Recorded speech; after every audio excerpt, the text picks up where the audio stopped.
And welcome to another daily dose of insights powered by Container Exchange. My name is Christian, and every other day we bring to you the key news, stories, and data points that move container markets and hence your business.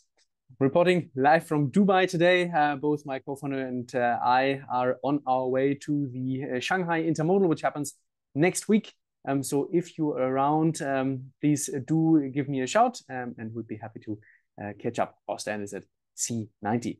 Now, enough of the marketing, and let's dive right in. We have our Macro Monday today at DDOI.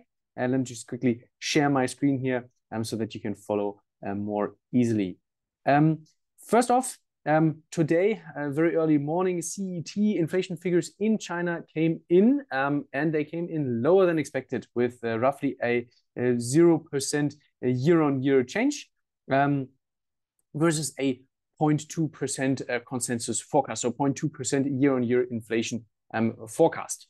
On tomorrow, then we'll see how that plays out in Germany. We'll have fresh inflation figures come in Germany. There's an expectation that inflation will actually increase to 6.4% year-on-year versus 6.1% reading last month. So quite the opposite than in China. So let's see how that plays out, and maybe we also have a positive surprise in Germany with lower than expected figures. And then right after that, we'll have economic sentiment figures from the ZEW come in, both for the euro area as well as for Germany.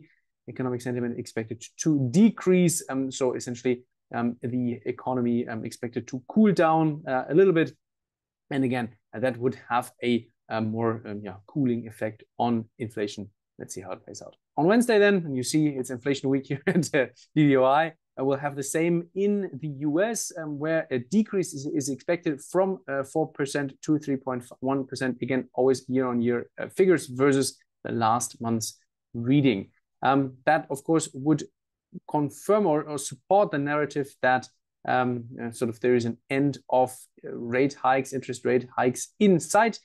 Quite the opposite of what we've heard last week, where there were comments by the Fed and by individual members of the Fed saying, hey, look, we will continue to increase rates. This is not the end of the road. This is not the end of the story, which essentially then sent bond prices tumbling. So let's see how the inflation plays out here. And then lastly, on Thursday, we'll have trade data coming from China. Actually very interesting. Both export and import figures are expected to decrease, with export falling faster than imports. It's a minus 3.1% change versus last year, and 2% decrease in imports. These are better figures than last month, where we saw a much more severe contraction in both export and import figures. So it seems like things are balancing out a little bit on the trade side, with exports falling faster than imports. So of course, what that means for shipment and containerized cargo, I'll leave to you.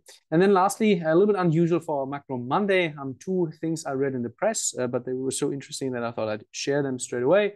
Loadstar reported end of last week that rates are actually under pressure on niche trades now, as carrier pour in capacity. And this is in line with our longstanding explanation. There is overcapacity in the market, so vessel overcapacity in the market. Carriers have every incentive to deploy that capacity on those trades where rates are highest relative to variable costs. And so that mobile overcapacity just shifts to the trades where there is still money to be earned, which in turn brings up capacity on those trains, on those rates relative to demand, pushes down the rates, and the result is what we see now. Rates come under pressure also on those niche trades. So no surprise there, but I thought this was very interesting that this forecast or this expectation actually now plays out in practice. And then number two, and that's more of on a positive note.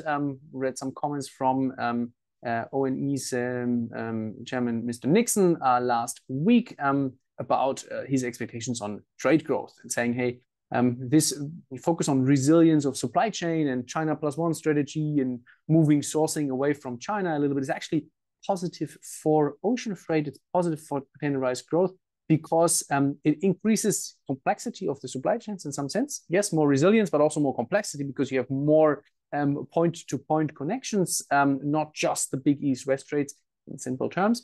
And that actually increases the demand for ton miles.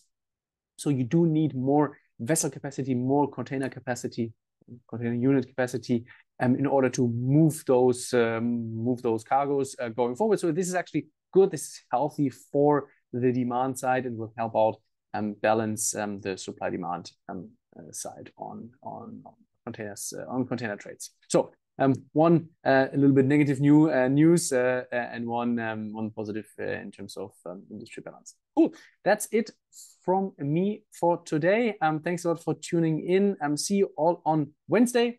Then we'll report from Karachi in Pakistan, visiting a couple of clients there. Take care and see you all there. Have a good week.